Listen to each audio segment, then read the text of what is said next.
Welcome to soda Buti. So இந்த வீடியோவில் பார்க்க போகிறது நம்ம ராக்கி பாயோடைய டாக்ஸிக் படம். ஆக்சுவலாக இந்த படத்தில் ரிவ்யூ அப்படிங்கிறத தாண்டி இதனுடைய மனக்கும்புறலாக ராக்கி பாய் வச்சு என்னடா பண்ணி வச்சிருக்கிறீங்க அப்படிங்கிற விஷயத்தை தான் இந்த வீடியோவில் டீட்டெயிலாக பேச போகிறோம்ப்பா. இந்த படத்துலையும் பாசிட்டிவ் என்பது இருக்குது, ஒரு 1.5 பாசிட்டிவ் இருக்குது. அதை முதல்ல சொல்லி முடிச்சிடுறேன். ஆக்சுவலாக ஃபஸ்ட்டு படத்தோட கதை என்ன அப்படின்னு பார்த்தாக்க, கதைலாம் இல்லைப்பா, நான் அதை அடுத்து வரேன். அப்புறம் பார்த்தா நான் மனக்குமுறல் கொட்டுற மாதிரி ஆகிடும். ஃபஸ்ட்டு பாசிட்டிவ் என்பது ஒரு 1.5 பாசிட்டிவ் இருக்குது. அது என்ன அப்படின்னாக்க, ஃபஸ்ட்டு இந்த மேக்கிங் உண்மையாகவே பிரம்மாண்டமாக அதுக்கான அந்த செலவு பண்ணியிருக்கிறாங்க அப்படிங்கிறது, அந்த சர்க்கஸ் சீக்வன்ஸு, அப்புறம் அந்த மேக்கிங்காகவே ஒட்டுமொத்த படமாக மேக்கிங் ஏரியா மட்டும்தான் அந்த மெனக்கெடல் பார்க்கறதுக்கு தெரியுது. அடுத்து ஒரு அரை பாசிட்டிவ் என்பது இந்த அப்பா கேரக்டர் யாஷ். அவர் ஸ்க்ரீன் ப்ரெசன்ஸாக செம்ம ஸ்வாகா, மனுஷன் அப்படி என்ட்ரி ஆனாலும் செம்மையாக இருக்கிறாருப்பா அப்படிங்கிற மாதிரி அந்த ஸ்க்ரீன் ப்ரெசன்ஸே செம்மையாக இருந்துச்சு. அது அப்பா யாஷ்க்கு. பையன் யாஷ் வந்தால், சார் டிக்கெட்டுன்னு பேர் வச்சுக்கிட்டு நீங்கள் அநியாயம் பண்ணிக்கிட்டு இருக்கிறீங்கன்ற மாதிரி, இந்த அன்னியன் விக்ரமாக நான் நடிக்கிறேன்னு இது வெர்ஷன் மாதிரியே அவர் பண்ணிட்டு இருக்காரு. சார் சார் சார் கொஞ்சம் கம்பெனிங்க சார், கொஞ்சம் ஓவராக போறீங்க சார்ன்ற மாதிரி அவருடைய பர்ஃபார்மன்ஸ் தான் நான் நடிச்சே தீர்வேன் பண்ணுற மாதிரி இருந்துச்சு. ஆனால் அப்பா யாஷ் அப்படி அளவாடே நான் வந்தாலே மாஸ்டரான்ற மாதிரி அதை மாசம் மெயின்டைன் பண்ணுறா. அப்படி இதுதான் இந்த படத்துடைய ஒரு 1.5 பாசிட்டிவ். இந்த இன்னொரு பாசிட்டிவ் 2 பேரும் நல்லா நடிச்சிருந்தா சொல்லியிருப்பேன். அப்பா மட்டும்தான் நல்லா நடிச்சிருக்கிறாரு, அதனால 1.5 மட்டுமே. சரி, மற்றபடி கேரக்டர்ஸாக பார்த்தா நயன்தாரா கேரக்டர் ஆக்சுவலாக நல்ல கேரக்டர் தான்.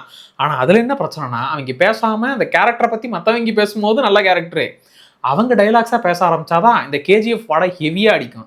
எந்த அளவுக்குனா, இந்த படத்தில் டைலாக்ஸ் அதாவது நயன்தாரா கேரக்டரு யாஷுடைய அக்கா, ஹீரோயின் யாஷ் பின்னாடி சுற்றும் போது என்ன சொல்லணும், என் தம்பி பின்னாடி சுற்றுறவாளை வச்சுக்காத, அவன் பின்னாடி இனிமேல் உன்னை பார்த்தேன் அவ்வளோதான் இப்படின்னு மிரட்டினா இல்லை இப்படி தான் சொல்லணும். ஆனால் இவங்க நார்மலாக சொல்ல மாட்டாங்க. இந்த பாருமா, கடலில் மணல் வீடு கட்டலாம், ஆனால் அந்த மணல் வீடு ஒரு நாள் அழிஞ்சு போக போகுது, அது தெரியாமல் இந்த மணல் வீடு கட்டுறாங்களே, எப்பா தாயே உன் தம்பி பின்னாடி நான் சுத்தவே இல்லை, என்னை விட்டுருமா அப்படிங்கிற மாதிரி அந்த பிள்ளையே போயிடும். அடுத்து வில்லன் கேங்கு, அவனை சும்மா இருக்க சொல்லு, ஓவரா ஆடிக்கிட்டு இருக்கான் அப்படின்னு சொன்னா, என் தம்பிகிட்ட முடிஞ்சா சண்டை போட்டு பாடுறா இப்படின்னு சவால் ஒண்ணும்ல. மற்றவங்க போட்ட பாதையில அவன் நடக்கிற ஆள் இல்லை, அவன் உருவாக்குன பாதையில மற்றவங்க எல்லாம் நடந்து போவாங்க சார். ஏங்க நயன்தாராக்கு நீங்க மட்டும் அவன் குறுக்க போயிடாதீங்க சார், அந்த மாதிரியே அந்த மாடுலேஷன்ல நீங்க மொத்த டலாக்கும் கொடுத்து வச்சிருக்கிறீங்க. அவங்க கேரக்டரா, அதாவது நான் உண்மையாவே நயன்தாரா என்னங்க இந்த படத்தில் பண்ண போறாங்கன்னா, அவங்க கேரக்டர் தான் அட்லீஸ்ட் கொஞ்சமாச்சும் எழுதப்பட்ட கேரக்டர். ஏன்னா மற்ற ஹீரோயின்ஸுக்குலாம் வர்றாங்க, யாஸ் அவங்கள பார்த்தது ஆஹா பிடிச்சி போச்சு அப்படியே தூக்கிட்டு போறன்ற மாதிரியே இவர் போயிட்டு கசமசா பண்ணுவார். அதுதான் மற்ற ஹீரோயின்ஸ்களுடைய வேலையே. அட்லீஸ்ட் நயன்தாரா கேரக்டர் தான், சே இவங்களை அக்கா நம்ம வச்சுட்டோம், அதனால அக்கா அட்வைஸ் கொடுக்குற அக்காவா, கொஞ்சம் அவங்களுடைய சோக ஸ்டோரி அவங்களுடைய கதையெல்லாம் சொல்லலான்ற மாதிரி அக்கா கேரக்டர் தான் கொஞ்சமாச்சும் வச்சிருக்கிறாங்க. மற்றபடி எல்லா கேரக்டரும் ஏன் வராங்க, எதுக்கு வராங்க, என்ன நடக்குதுன்னு சத்தியமாக ஒன்றும் புரியல. அதாவது நான் இருக்கிறதுலே ஒரு மொக்க படத்தை கூட தேடி பிடிச்சி ஏதாச்சும் ஒரு பாசிட்டிவானு சொல்லியப்பா இதெல்லாம் நல்லா இருக்குப்பா, இதெல்லாம் மாற்றிக்கலாம்ப்பா, இதெல்லாம் அப்படி பண்ணலாம்ப்பா நான் சொல்லுவேன். அப்படி சொல்கிறதுக்கு எதுவுமே இந்த படத்தில் இல்லை. அதுதான் பெரிய பெரிய பிரச்சனையாக இருக்குது. என்னன்னா, இந்த படத்தில் டேரக்டர் எப்படி இவர்கிட்ட கதையை ஓகே பண்ணிருப்பாங்கன்னா, சார் 2 விரலில் ஒன்று தொடங்க, இந்த விரலா அப்போ திடீர்னு ஒரு பொண்ணு வருது சார், அந்த பிள்ளையை பார்த்து இம்ப்ரெஸ் ஆகுறீங்க, உடனே கசமசா பண்ணுறீங்க. அடுத்து சார் இந்த விரலை தொட்டனா அப்ப ஆளுங்களாம் வராங்க சார், கண்ணை தூக்குங்க, கன் எடுத்து எல்லாரையும் காலி பண்ணுங்க. இதுதான் இந்த 2 விரல் டெக்னிக் தான் இந்த ஒட்டுமொத்த படமே சார். இப்போ நீங்க இந்த விரலை தொட்டீங்க, அப்போ ஒரு பொண்ணு வரும், அது ஏதோ ஒரு பொண்ணு வரும் சார், டக்குன்னு ஸ்கிரீன்ல வந்துச்சுன்னா அவளை அப்படியே தூக்கிட்டு போயிட்டு அவளை தான் காலி பண்ணுங்க சார், மைனர் கொஞ்சம் வேலையை தான் சார் நீங்க பாக்குறீங்கிற மாதிரி யாஸ் கேரக்டரை கிட்டத்தட்ட ஹீரோ வில்லன் அப்படிப்பட்ட கேரக்டரே இல்லை.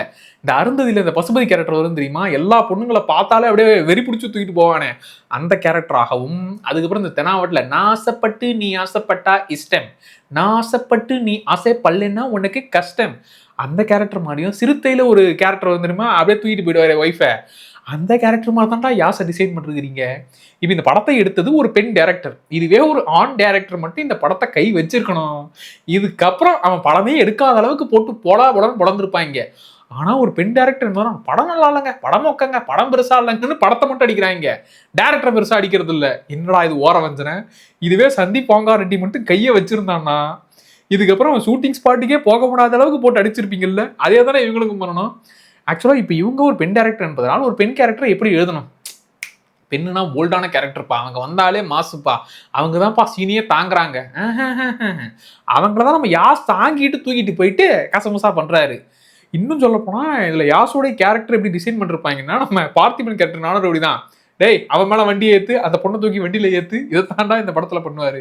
இதுல ருக்மிணி வசந்த் அவங்க கேரக்டர் ஏதோ ஒன்று ஆஹா ட்ரெயிலர்ல பார்க்கும்போது கொஞ்சம் வில்லங்கமா இருந்துச்சு. படத்துல ஏதாச்சும் ட்விஸ்ட் வைக்கிற கேரக்டரா இருக்கும்னு பார்த்தா அவங்களும் ஆஹா ருக்மணி வசந்தா இருந்தானே அது யாரா இருந்தா என்னடா அவங்க வருவாங்க, நம்மளால பாப்பாரு, இம்ப்ரெஸ் ஆவாரு, ஆஹா இன்னைக்கு இனிதான் அப்படிங்கிற மாதிரி தூக்கிட்டு போயிட்டு மேட்டர் பண்ணுவாரு. என்னடா இது? ஆனா இதுல வந்து ஃபர்ஸ்ட் ஹாஃப் கூட நீங்க தாக்கு பிடிச்சிருவீங்க. ஏன்னா ஒருத்தர் என்ட்ரி ஆவாங்க, இவங்க அப்படின்னு சொல்லி இந்த ஹீரோயின்ஸ் எல்லாம் பார்த்து கொஞ்சம் எக்ஸைட் ஆக வாய்ப்பு இருக்கு. செகண்ட் ஹாஃப் தான் சத்தியமா தாக்கு பிடிக்க முடியல. அதாவது என்னுடைய ஒரு ரூல் என்பது அந்த முழு படத்தையும் பார்த்து முடித்த பிறகுதான் நான் தேட்டர் விட்டு வெளியே வரணும் அப்படிங்கிறதுல நான் வந்து தெளிவா இருப்பேன். ஆனா பல வருஷம் கழிச்சு, அதாவது எவ்வளோ காட்டுமுக்க படமா இருந்தாலும் ஒரு 5 பேர்ல ஒரு 2 பேர் தேட்டர் விட்டு எந்திச்சு போவாங்க, அது நார்மல். பல பேர் செகண்ட் ஹாஃப்ல தேட்டர் விட்டு வெளியே போனதை இதுதான்டா ஃபர்ஸ்ட் டைம் பாக்குறேன். எப்படா இப்படி ஒரு விஷயத்தை எடுத்துருக்கீங்க? அதாவது இப்ப இது பக்கத்துல நீங்க கங்குவா இல்ல தக் லைஃப்லாம் வச்சீங்கன்னா, டேய் கங்குவால கூட அந்த வெண்காடு சீக்வன்ஸ் அந்த ஆக்ஷன் சீக்வன்ஸ்லாம் எனக்கு பிடிக்கும். தக் லைஃப்ல கூட நான் தேடி பிடிச்சி ஏதாச்சும் ஒரு நல்ல சீனை சொல்லுவேன்டா. இதுல நல்ல சீன்னு சொல்றதுக்கு எதுவுமே இல்லை. கேஜிஎஃப் பார்த்து எல்லாரும் நான் கேஜிஎஃப் மாதிரி எடுக்கிறேன்னு சொல்லி ஸ்கூடு போட்டுக்கிட்டாங்கல்ல. ஆனா யாஷே கிடைச்சோம் கேஜிஎஃப் மாதிரி எடுக்கிறேன்னு ஆசைப்பட்டு கேஜிஎஃப் மாடுலேஷன்ல டைலாக் பேசுறாங்க.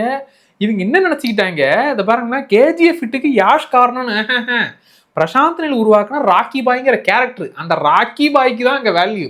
அதுல அம்மா சென்டிமெண்ட்டுக்காகத்தான் அந்த படம் அவ்வளவு பெரிய ஹிட்டு. அதை விட்டுவிட்டு இவர் சும்மா அப்படி ஸ்வாகா என்ட்ரியை கொடுத்து கன் எடுத்து ஷூட் பண்றாரு, காலி பண்றாருன்னா அதை தாண்டி எதுக்கு ஷூட் பண்றாரு, எதுக்காக சண்டை போடுறாரு, எதுக்காக இதெல்லாம் பண்றாரு, எதுக்கான ரீசனும் கிடையாது. அக்கா வந்து டே இந்த ஒட்டுமொத்த ஊரையுமே நீ ஆளணும், சரிப்பா ஆள்றதெல்லாம் ஓகே. ஆக்சுவலா அக்காவுடைய கதையை கேட்டதுக்கு அப்புறம் தான் அக்கா இந்த மாதிரி விஷயங்கள்லாம் அனுபவிச்சிருக்கிறாங்கன்னா அப்ப தம்பியை எப்படி பார்த்துக்கணும், தம்பி லைஃபை என்னவா மாத்தணும். எனக்கும் சின்ன வயசுல கொடுமை நடந்தது, என் தம்பி மூலியமா இப்ப பல பொண்ணுங்களுக்கு கொடுமை நடக்குது. அது ஒரு சைக்கிளா கண்டினியூ ஆகுங்கன்ற மாதிரி. என்னடா இது எப்பா 18+ கொடுத்துட்டாங்க ஓகே, அதுக்குன்னு மேட்ரு சீனாவே வச்சுக்கிட்டு இருப்பீங்களா? சம்மந்தமான மேட்ரு சீனா இருக்குது. இப்ப இந்த மாதிரி ஒரு மொக்க படத்துல வந்து சிக்கிட்டோம்னா தேட்டர்ல கவுண்டர் கொடுத்து இன்னும் இரிட்டேட் பண்ணுவாங்க. நாம வந்ததே மொக்க படம், அது பார்த்து நமக்கு டென்ஷன் ஆகும். இதுக்கு நடுவில் இவனுங்க கவுண்டர் போடுறன்ற பேர்ல அது வேற இரிட்டேட் பண்ணுவாங்கல்ல. இந்த படத்துல அதுக்கான வேலையே இல்லை. ஏன்னா அவங்களே பார்த்து டயர்ட் ஆயிட்டாங்க. ஏப்பா இதுக்கு மேலே நான் வாயவே திறக்க மாட்டேன்னு அவங்களே நூடுல்ஸ் ஆயிட்டாங்க. அதனால வாயை கப்சிப்னு மூடிக்கிட்டு தான் இந்த படத்தையே பார்த்துக்கிட்டு இருந்தாங்க. எனக்கு பக்கத்துல இருந்தவரெல்லாம் இன்டர்வலுக்குள்ளேயே அப்படியே தலையை சொரிய ஆரம்பிச்சிட்டாரு. என்ன எதுக்கு சண்டை போடுறாரு, இப்போ எதுக்காக இந்த மேட்ரு சீன் வருது? எப்பா இப்போ ஒரு கேரக்டர் இவருக்கு பிடிச்சி போச்சு, இல்லை அவங்களுக்கும் இவங்க மேலே இழுத்தக்க செய்யா வந்துருச்சு, அப்படியே தூக்கிட்டு போயிட்டு என்ன வேணாலும் பண்றாருன்னே வச்சுக்கோங்க. ஒரு சீன்ல பண்ணா ஓகே. அடுத்து ஒரு ஃபைட்டு வரும். இந்த ஃபைட்டு திடீர்னு ஏதாச்சும் ஒரு கேங்கு கத்தி கண்ணாயிரம் அப்படிங்கிற மாதிரி பட்டாசு பாலு கேங்கு, சனிய சகட கேங்குங்கிற மாதிரி இத்தனை கேங் அங்கே கிடப்பாங்க. டக்கு டக்குன்னு வேற வருவாங்க, டக்குன்னு கண்ணை தூக்கின்னு வருவாங்க. இதுல வேற கொள்றத கிரியேட்டிவா அந்த சண்டையெல்லாம் ஆக்சுவலா அந்த ஃபைட் சீக்வன்ஸ்லாம் நல்லா இருக்கும். ஆனா அது ஏன் நடக்குது எது நடக்குதுன்ற காரணம் தான் தெரியாது. திடீர்னு வருவாங்க, சண்டை போடுவாங்க, கொல்லுவாங்க, செத்து போவாங்க. அதுக்கு நடுவில் இவர் சண்டை போட்டு முடிச்சு டயர்டா வர டக்குன்னு ஒரு ஹீரோயின் வருவாங்க. சார் டயர்டானா என்ன சார், டக்குன்னு இவங்களை தூக்கிட்டு போய் கசமசா பண்ணுங்க சார்னு அடுத்த சீன் வரும். கசமசா பண்ணிட்டீங்களா, உங்க டயர்லாம் போயிடுச்சா, ரெஃப்ரெஷ் ஆயிட்டீங்களா, இப்போ ஒரு கேங் வருது சார், சண்டை போடுங்க. இதுதான் இந்த படம் முழுக்க ரிப்பீட் ஆயிட்டு இருக்கும். இதுல ஹீரோயினான கைரா கேரக்டர் ஆக்சுவலா அவங்க பாயிண்ட் ஆஃப் வியூ அவங்க பண்றதெல்லாமும் ஓகே. ஆனா எப்பா அவங்களுமே அதாவது லவ்வோட பேச வந்தா கூட இவர் மூடோட தான் பேசுவாரு. அவங்க வந்து மழையா இருக்கே உங்க கூட பேசலாம்னு ஆசைப்படுறேன்னு ஒரு ரொமான்டிக் கான்வர்சேஷனை பில்ட் பண்ண வராங்க. இவரு இந்த மழையில வெறும் காஃபி மட்டும் பத்தாதுமா, நீயே வேணும்படி அப்படின்னு சொல்லி தூக்கிட்டு போயிடுவாரு. இதுல என்னன்னா இப்போ ஒரு கேரக்டர் இவர் வந்து மாசா இருக்கிறாருப்பா, பார்த்ததும் எல்லா பொண்ணுங்களும் இவர் மேல அப்படியே ஊந்துடுறாங்க தொப்பை கட்டின்னு, இவரும் தூக்கிட்டு போயிட்டு கசமசா பண்றாரு. இப்படிதான் நடந்துட்டு இருக்காருன்னு வைங்க. இல்ல ஹீரோயின் கூட ஒரு பயங்கர சண்டை வந்துருச்சு. ஓகே இந்த சண்டைக்கு அப்புறமா இவர் ஏதாச்சும் புரிஞ்சுப்பாரு, இவங்க ஏதாச்சும் யோசிப்பாங்கன்னா சண்டை முடியறதுக்குள்ளவே இவங்க கசமசா ஸ்டார்ட் பண்றாங்க. டேய் உங்களுக்கு கசமசா கூட வேற எதுவுமே தெரியாதரா? உள்ளு சீரீஸ்ல கூட ஏதாச்சும் ஒரு கதை வச்சு அதுக்கப்புறம் தான்டா சீனுக்கு வருவாங்க. நீங்க என்னடா சீன் மட்டும் தான்டா வச்சுட்டு இருக்கிறீங்க. இந்த 2 விரல் டெக்னிக் தான். ஒன்னு ஃபைட்டு, ஒன்னு மேட்ரு, ஒன்னு ஃபைட்டு, இதுதான் மாத்தி மாத்தி. இதுக்கு நடுவில் இந்த பீக்கி பிளைண்டர்ஸ் பரம்பரை மாதிரி இவங்க ஃபுல்லா தம் அடிச்சுக்கிட்டே கிடப்பானுங்க. டே தம் நிறுத்திட்டு ஏதாச்சும் டைலாக் பேசுங்கடா அப்படின்னா அந்த டைலாக் பேசுறதுக்கு எப்பா நீ தம்மே அடிக்கலாமான்ற மாதிரி இருக்கும். டைலாக்ஸ் தமிழ் டப்பிங்க, ஐயோ நான் இவங்கிட்ட ராணியா இருக்கேன்டா, ஆனா உன்ன மாதிரி சாணியா இல்லடா, கெட்டியா புடிச்சுக்கிட்டு ஜட்டியை போட்டுக்கிறாங்க. டேய் என்னது கெட்டி ஜட்டி சாணி ராணி, அப்புறம் உனக்கு இது காதலா இல்ல அரிப்பா காதலா, என்னடா தமிழ் டப்பிங்கு? ஆனா நானும் தமிழ் டப்பிங்க குறை சொல்ல முடியாது. ஏன்னா படமே அப்படி இருக்கும்போது தமிழ் டப்பிங்ல மட்டும் என்ன எப்படி எல்லாத்தையும் பேட்ச் ஒர்க்கா பண்ண முடியும்? ஏன்டா எவ்வளவு படத்துல பிரச்சனை இருக்குது, இதை தவிர்த்து உனக்கு தமிழ் டப்பிங் தான் பிரச்சனையா தெரியுதான்னா சாரிப்பா, பட் இருக்குது இந்த படத்துக்கு நீங்க இவ்வளவுதான் பண்ணி ஆகணும்னு வைங்க. கேட்கும் போது ராணியா சாணியா ஜட்டி கெட்டி அதுதான் கொஞ்சம் இருந்துச்சு. அதனால இவங்க இப்ப நீங்க பேச்சுவார்த்தையே வேணாம்ப்பா. நீங்க உட்காந்து தம் அடிச்சுக்கிட்டே கடங்கலான்ற மாரி இருக்கும். ட்விஸ்ட் எல்லாம் குடுப்பாங்க. எதிர்பார்க்காத ஒரு ட்விஸ்ட் ஒண்ணு வச்சிருக்கிறோமே எப்படி இருந்துச்சு எப்படி இருந்துச்சு நீங்க போட்டு காட்டும்போது ஆல்ரெடி நான் அருந்ததில வர அந்த பசுபதி கேரக்டர் மாதிரி தான். ஏய் நீ யாருகிட்ட பேசிட்டு இருக்க தெரியுமா? நான் செத்து 3 நாள் ஆச்சுடி. இந்த படம் பார்த்து இன்டர்வெல்லயே நான் போய் சேர்ந்துட்டேன்டி. நீ என்கிட்ட இந்த ட்விஸ்ட காட்டுறது என்னுடைய பிரேதாத்மா கூட. அப்படிங்கிற மாதிரி தான் இருந்துச்சு. உண்மையாவே இந்த படத்துக்கு இந்த ரோஸ்ட் போடணும். சேச்சே அப்பெல்லாம் நம்ம பண்ணக்கூடாதுப்பா. இருக்கிற பாசிட்டிவ் சொல்லிட்டு நெகட்டிவ் இருந்துச்சுன்னா இதெல்லாம் நல்லா இல்லப்பா. இதெல்லாம் எனக்கு செட் ஆகல. இதெல்லாம் ஒர்க் ஆகல. இப்படின்னு சொல்லிட்டு மேலோட்டமா போயிடணுங்கிறது தான் என்னுடைய லிமிட். ஆனா அந்த லிமிட்டே ஓவர்டேக் பண்ற அளவுக்கு எனக்கு ஃபர்ஸ்ட் ஹாஃப்லயே தலைவலி வந்துருச்சு. லிட்டரலா தலைவலி வந்துருச்சு. இன்டர்வல்ல ஒரு காஃபியை குடிச்சு முடிச்சு செகண்ட் ஹாஃப தாக்கு பிடிச்சிடலான்னு ட்ரை பண்ணும்போது தான் என்னென்னலாமோ போகுது. ஏன் இது வருது? இதுக்கு நடுவுல இந்த பையன் டிக்கெட் வேற என்ட்ரி ஆனாருன்னா அவர் வேற இஷ்டமேனிக்கு பண்ணுவாரு. இது எல்லாத்துக்கும் சேர்த்து வச்சு இவங்க ட்விஸ்ட் வேற கொடுப்பாங்க. முடியலடா சத்தியமா முடியல. அதாவது நான் ஒரு படத்தை பார்த்து நொந்து நூடுல்ஸ் ஆகி இந்த படத்தை முழுசா கூட முடிக்க முடியாம ஆனா நான் முடிச்சுட்டு தான் வருவேன் அலை முடிச்சு வெளியே வந்தேன். டாக்ஸிக்கான ஆட்கள் கூட ஐயோ நம்மளோட ஓவர் டாக்ஸிக்கான மாதிரி தான் இருந்துச்சு. அப்புறம் எல்லாரும் சொல்வது இந்த கேஜிஎஃப் எதிர்பார்த்து இந்த பக்கம் வராதிங்க. டே சத்தியமா நான் கேஜிஎஃப் இதை பக்கத்துல இல்ல. கேஜிஎஃபோட போஸ்டர் ஈக்குவலா கூட வைக்க மாட்டேன். கேஜிஎஃப்ல ஒரு சீன் சொல்றேன். அதுல இந்த போலீஸ் ஸ்டேஷனை ஒரே ஒரு தங்கத்துக்காக மொத்த போலீஸ் ஸ்டேஷனையும் காலி பண்ற அந்த ஒரு சீன் லாஜிக்கா ஏன்டா ஒரு தங்கத்துக்காக போலீஸ் ஸ்டேஷனே எவனாச்சும் காலி பண்ணுவானடா இப்படின்னு தான் தோணும்.